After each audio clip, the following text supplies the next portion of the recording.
बात हम करेंगे अब चंद्रयान 3 की। चंद्रयान 3 के लिए आज का दिन बहुत ही खास है। चांद की सतह के और करीब पहुंचा लैंडर की डी बूस्टिंग करके स्पीड को कम करके अब उसे वहां पर लैंडिंग की तैयारी चल रही है। 23 अगस्त को लैंडर की सॉफ्ट लैंडिंग होगी। तो चांद की सतह के और करीब पहुंच गया है लैंडर की डी बूस्टिंग करके स्पीड कम की गई है इस वक्त। तो अभी का ये जो वक्त है, ये जो समय है, लैंडिंग तक का समय बहुत ही महत्वपूर्ण साबित होने जा रहा है। न सिर्फ हम सभी भारतीयों की निगाहें इस ओर हैं, बल्कि पूरी दुनिया की, खास तौर पर वैज्ञानिकों की इस पर नजर है। चंद्रयान 3 का जो सफर है, उसके बारे में कुछ और जानकारी अब हम आप तक पहुंचाना चाहते हैं। उस सफर पर भी नजर डालिए जिस पर पूरी दुनिया की निगाहें हैं, क्योंकि इस सफर से जो अनुसंधान होगा उससे बहुत कुछ हासिल होने वाला है। चंद्रयान 3 का सफर 14 जुलाई को जो शुरू होता है, LV-M3M4 रॉकेट से इसकी लॉन्चिंग हुई। एबीपी न्यूज पर तब आपने बहुत बड़ी कवरेज देखी थी। 15 से 31 जुलाई पृथ्वी का चक्कर लगाया, ऑर्बिट बढ़ाई और उसके बाद किस तरीके से अनंत आकाश की यात्रा पर यह निकल गया। 1 अगस्त पृथ्वी की कक्षा से बाहर निकला। पृथ्वी की कक्षा से बाहर निकलने के बाद चंद्रयान की कक्षा में 5 अगस्त को प्रवेश हुआ। यानी जो चंद्रमा की कक्षा है, जो ऑर्बिट है, उसमें 6 से 16 अगस्त चंद्रमा का चक्कर, ऑर्बिट कम की गई चंद्रमा का चक्कर लगाने के बाद, और उसके बाद प्रोपल्शन मॉड्यूल से लैंडर मॉड्यूल अलग हुआ। यह 17 अगस्त का वाकया, 17 अगस्त को जो हुआ वो हम आपको बता रहे हैं। और 18 अगस्त को लैंडर मॉड्यूल की डी बूस्टिंग, उसकी रफ्तार को कम करने का काम। 23 अगस्त को चंद्रमा पर उतरेगा यह चंद्रयान 3, जिस पर हम सभी भारतीयों की निगाह लगातार बनी हुई है।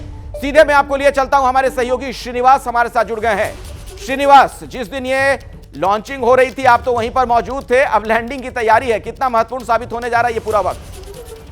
देखिए अखिलेश, कल तक जो हुआ ये तमाम चीज़ें हम पहले भी दोहरा चुके थे चंद्रयान 2 के मामले में, लेकिन कल के बाद से हमारी असली परीक्षा शुरू हो गई है। उस वक्त भी जब हम वेलोसिटी को कंट्रोल नहीं कर पाए थे और क्रैश लैंडिंग हुई थी, अब यहाँ से इसरो का इम्तिहान है कि आखिर किस तरह से वेलोसिटी को कंट्रोल किया जाएगा जिससे सेफ लैंडिंग हो सके। इस बार इसके लिए बहुत सारे उपाय किए गए हैं। जो पीछे गलतियां हुई थी उन्हें रेक्टिफाई किया गया। ये बताया गया था कि एक सॉफ्टवेयर का ग्लिच है, उस ग्लिच को ठीक कर लिया गया। इसके अलावा लैंडर के और तमाम चीज़ों को अपडेट किया गया, अपग्रेड किया गया।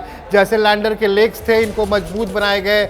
इसके अंदर लैंडर में पिछली बार 5 इंजन लगे थे, इस बार उसको घटाकर 4 इंजन किया गया है। कुछ और भी तकनीक अपनाए गए हैं, लेकिन ये जो वक्त है, कल 153x163 के ऑर्बिट में था जब ये प्रोपल्शन मॉड्यूल और लैंडर अलग हुए थे। अब जो टास्क है इसे 100x30 के ऑर्बिट में फिक्स करना है, यानी कि 30 का मतलब चांद की दूरी से 30 किलोमीटर चांद की सतह से, और अधिकतम दूरी 100 किलोमीटर यहाँ पे फिक्स करने की चुनौती है। और उसके बाद एक चुनौती और होगी। इस वक्त जो हमारा लैंडर है वो हॉरिजॉन्टल वेलोसिटी में है, और इस हॉरिजॉन्टल वेलोसिटी को अब चेंज करके आने वाले 5 दिनों में उसे वर्टिकली टर्न करना होगा। लेकिन अचानक उसे अब टर्न नहीं कर सकते। इसरो अध्यक्ष एस सोमनाथ ने, चेयरमैन ने ये कहा है कि this time we are going to play a trick. अब वो ट्रिक यही है कि जब टेंजेंशियली जो लैंडर अभी है उसे वो वर्टिकली टर्न ओवर करेंगे, जिससे कि रफ्तार पे कंट्रोल करने में सफलता मिल सकती है वैज्ञानिकों की। और इस वक्त बहुत ही ज़्यादा आसान रूप चीज़ें दिख रही हैं। जिस तरह से सोचा गया था तमाम चीज़ें ऐसी चल रही हैं। अब महज 120-25 घंटे का वक्त बना है।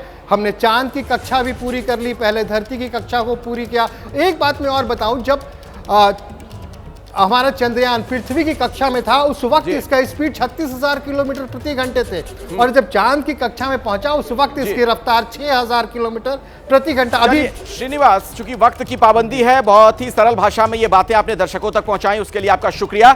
जैसे ही घड़ी का काटा दोपहर 2:30 पे आए, बबीता जी का दिल सास बहू साजिश के लिए मचल जाए। और ये है इनकी बहू, पूरे दिन ऑफिस की टेंशन हो जाए गॉन जब ये करें अपना फेवरेट शो फ्री टाइम पे ऑन। इनकी तरह आप भी देखें अपना फेवरेट शो अपने टाइम पर, और डाउनलोड कीजिए एबीपी लाइव ऐप अपने स्मार्ट टीवी पर।